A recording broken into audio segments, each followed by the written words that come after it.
Okay, here we go. Now, I'm here with the lovely Dannii Minogue, pop star, star of the West End, fashion designer, disco diva. Is there nothing that Dannii hasn't crammed into the last few years? It's absolutely amazing. Now, first off, is there going to be a new cast recording of Notre Dame de Paris with you in it? Not as far as I know. I will be leaving the show at the end of July, so there's probably not enough time to do that now, which is unfortunate. I've had a lot of requests for it, but I don't know, that's up to the company. Do you ever listen to your own music? When you're chilling out, relaxing, you're in the car driving, would you ever put on one of your CDs? And You don't generally, because you spend so much of your time performing it, and as much as you love what you do, it's then becomes work. Whenever you hear it, it's like, okay, I'm at work now. I do find that I listen to my music in my car. If I'm working on a new song, I tend to write lyrics pretty well when I'm driving along and I'm stuck in a traffic jam and I'm getting out bits of paper, scribbling down things. And listening to mixes I find is really good if I'm driving along the car, because I'm half concentrating on the road. And I find you get a good perspective of the mix that way. now, you've had a string of top 10 hits. Is there any one song that you consider to be your anthem? I mean, Love and Kisses, Jump to the Beat, This Is It, All I Want to Do. Is there any one song that stands out and you think, yeah? The two that were the biggest hits and sort of the most anthemic were This Is It and All I Want to Do. And I find with these two songs, people come up to me and say, I just love that old song that you did because it still reminds me of a great time, or when I fell in love with my husband, or when I met this person. And it's kind of nice to think that a song that you've done has become part of someone's life. It's almost like it's a musical snapshot of, something that you would have in a photo album, just to remind you of that time. Now, I'm going to be shamelessly girly and talk about fashion. Go ahead. Because we need to. Now, the dress that you wore to the Ivor Novello Awards was stunning. Who designed it? This is designed by a friend of mine in Sydney. Her name's Lisa Ho, and she has the most beautiful dresses and stuff. And whenever I go back to Sydney, I go into the store and I just buy up everything. I just love her clothes. So I was really happy to be wearing a dress, and everyone came up and said, where's it from? I was really proud to say it really was stunning. Now, you have a massive, massive gay following. You're a big, big gay icon. Do you have a special affection for your gay fans? Yeah. Firstly, I love doing the gay events because they're so much fun, and the gay clubs, and that's probably where I would choose to go to party on my night out as well, because there's always such a great vibe. I mean, the number of times I have screamed myself hoarse when you've been doing a PA. Yeah. I really have. I admit it.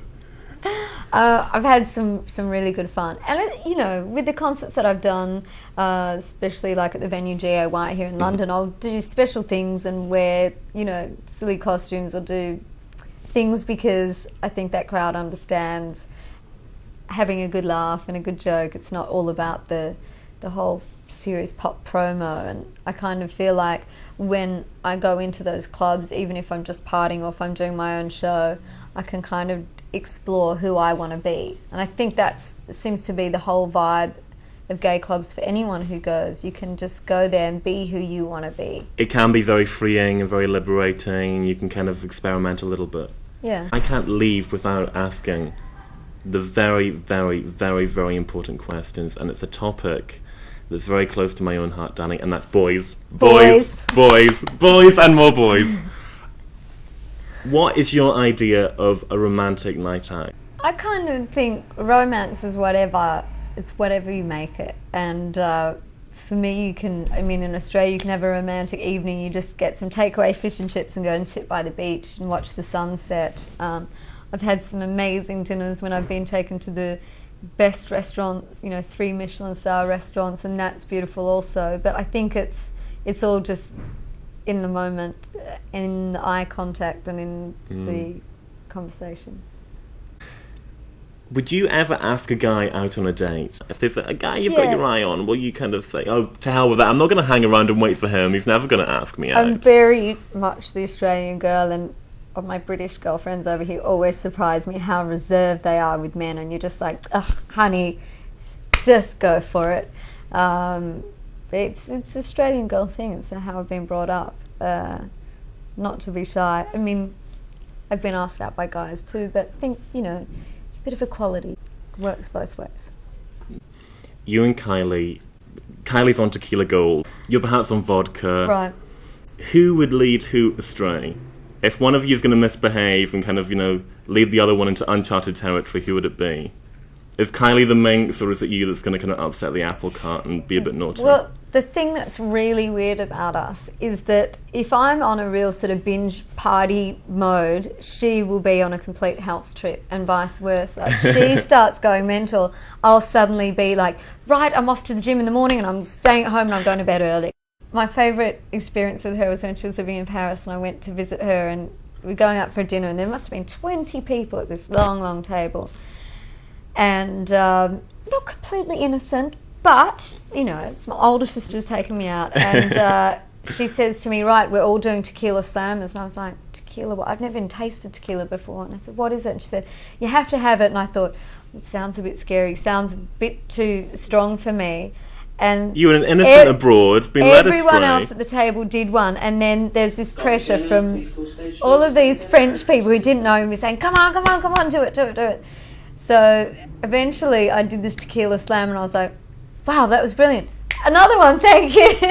So I've had some wild tequila slammer parties since then. So that was one night when she led me astray. But it's kind of like one pulls the other. You're both as bad as each other on occasion. I still get the impression you're still an optimist. And you still believe in kind of love and just trying to strive to be the best that you can be and looking for new challenges. Aren't you ever tempted, though, just to curl up and say, I don't want to do this anymore?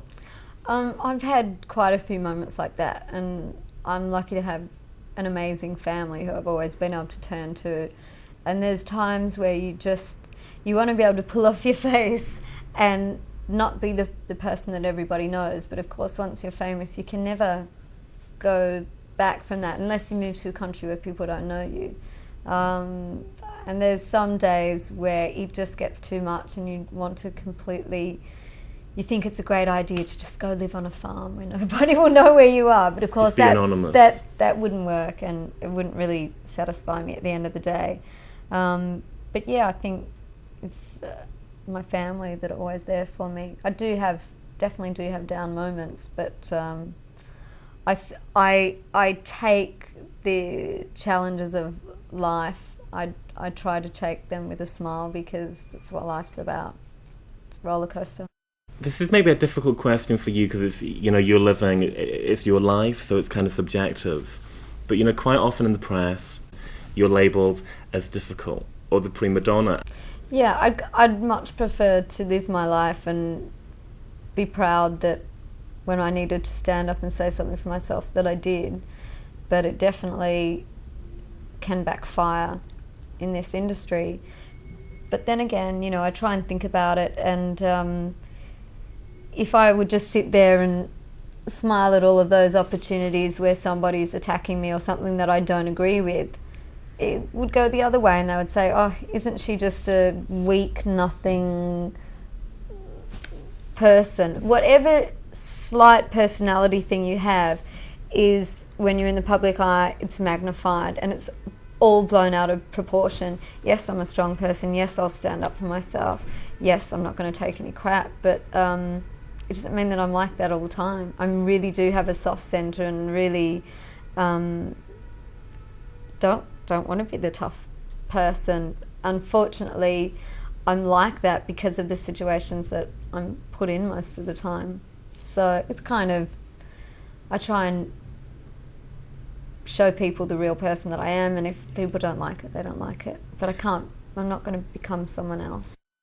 Well, Dannii, thank you so much. You've made such a splash this year. It's been such an amazing triumph, and I just know, I for one, I'm just 100% convinced that you're going to have so many more triumphs, and this is only the beginning of the story, and thank you so much for talking to us. Thank you. I'm so happy right now.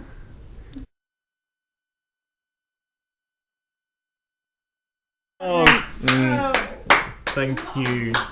You're a star.